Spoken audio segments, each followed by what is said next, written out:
Hi, my name is Traidy and I'm the founder of Chosen Family. Chosen Family was birthed out of a desire to see equitable and joyful services within the NDIS and mental health landscape. Our focus currently is on the LGBTQIA division of the community, and secondly, we also have participants who are part of the cis or straight community as well. So a few years ago, I noticed within the disability sector that it became extremely commercialized. It was lacking and void of humanity and joy within our service, and I felt this desire and need to start Chosen Family.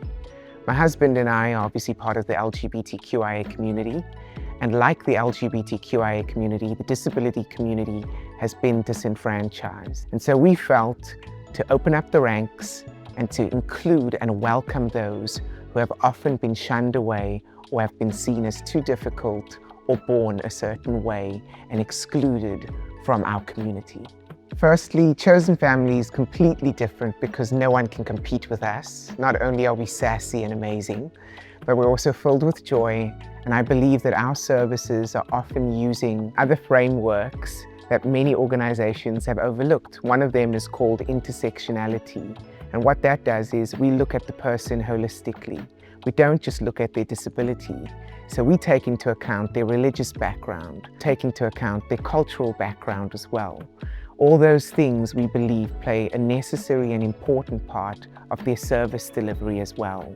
So we shouldn't just be focusing on the disability or diagnosis, but instead we should be focusing on their family unit as well. So with all of this, we've seen that our services are a complete wraparound service and joyful, and in some way our clients are feeling much more supported. Instead of just the disability provider, they often feel like we are their chosen family. A heartwarming story I can think of right now, currently, we have a client who's come from the justice background, who's also had drug and alcohol interventions. Their family, in some ways, their network have been broken down. What we did with them was, when we completed our intake, I found out that this client's biggest desire or need, instead of us imposing our needs on him, he wanted to live alone and independently. And so we ended up finding him a granny flat. We placed him in the granny flat. He furnished it himself. And when I sat and spoke to him and his family, we ended up finding out that he actually had a daughter that he had not seen for many, many years. We connected him to his own daughter. They ended up having their first father and daughter date at the house, and he could cook for his own child. We saw that that ended up leading to him being more motivated to not go to drugs or alcohol. And ever since, he's been living independently and he's been very involved in his family. Well, if you're in the NDIS space and you haven't had any challenges, please just send me an email so I can have coffee with you. I think there's a multitude of challenges, not only from the NDIS itself, but what we're seeing is there's other intersecting factors. Often it's not just someone's disability that could be of concern. It could be housing, it could be drug and alcohol, it could be that their children have been removed. So there's so much overlaying trauma when you are dealing with a specific client. What I would say is the biggest challenges I've seen is actually racism. So most of the organizations I've spoken to who have African directors have told me, what are you doing? Why would you put your own face and your photo or yourself at the forefront of your organization? It's just going to lead to no more communication with other organizations, especially if they don't welcome or they're not open to multicultural services. But I felt the strong desire and need for that very purpose of having diversity within our sector to represent that and represent it well. So even though it's a challenge, I also see it as an opportunity and a blessing. So supporting our clients' goals effectively is at the forefront of our minds. I have mentioned some of our frameworks. One of them is intersectionality, which looks at an individual and every part of their life. There is another framework that we use, which is actually from South Africa, called Ubuntu. And Ubuntu means I am because you are. Meaning that if I water you or take care of you or nurture you, I actually nurture myself. So it's talking about a framework of interconnectedness, our humanity, our desires, our goals, we recognize that that person's humanity is at the forefront of our service. And so therefore, when we're doing that, we're actually blessing and taking care of ourselves. So we're only here today because of our partners and our collaborators. We've had great people come around us. So community is at our focal point. At this stage, I think within the name Chosen Family, it also shares that it speaks about some sort of community or some sort of trust within the NDIS landscape. We've affiliated ourselves on purpose with organizations who share our values and who also have a desire in some way to bring communities from varying organizations and parts of Australia together. So we have great and exciting news at this stage. We're expanding our services. We're now in every single state. We're in New South Wales, Victoria, Queensland and WA. Hopefully there is a desire as well to expand some of our other services. We've just opened up our support coordination services so we can help you with coordinating your supports and understanding your NDIS plans and your goals.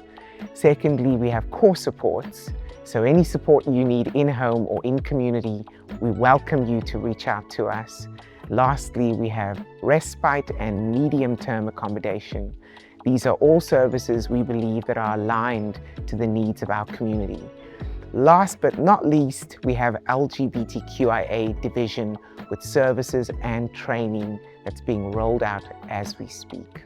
For those who are looking to join the NDIS community, I want to say that you'll need to have a lot of patience. You'll need to have a lot of grace, not only for yourself, but the system itself. The system is so young and fragile and constantly changing and evolving. As we gain more data, as we gain more insight into diagnoses and disability and our sector at large, we are seeing that there is sometimes some barriers and challenges within that system. It may not be as inclusive as we desire, but I believe that if you align yourself with a great organization who have a focal point on educating you as well, empowering you, and also have a desire to not have you focused on their services only, but the community at large, you will thrive.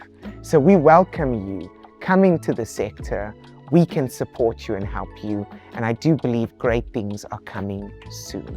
So I think to the general population that are looking to NDIS, even those who are part of the LGBTQIA community, I'm drawn to this community because, like the LGBTQIA, we saw the disability community being disenfranchised and discriminated against for being who they are. I saw firsthand at Sill Homes many clients being dropped off by their families and shunned away, left there when it was Christmas or Easter or special holidays.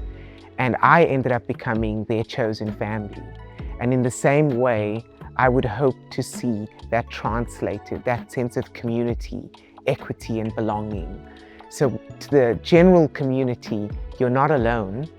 The more you start to join, the more you begin to advocate, the more you begin to speak up, we'll actually see many others will feel the same liberty and joy and courage that you have. So please, we need you to come alongside us and to stand with us and even walk with us. Often it feels like the work that we do is so personal because we're not dealing with a stagnant system or piece of paper. We're actually dealing with the fragilities of humanity itself. We're going to the core of who they are. And I believe that at this stage, I've seen a lot of burnout within our sector, but I hope to see those who are passionate, those who are advocates, those who are strong in this community, to also rally together and to encourage and refresh one another and actually welcome each other back into the sector with the same passion, same fervor. We need you. And I think I've seen from personal experience, sometimes you need to disengage, but even when you're disengaging, we hope that you do come back at some stage.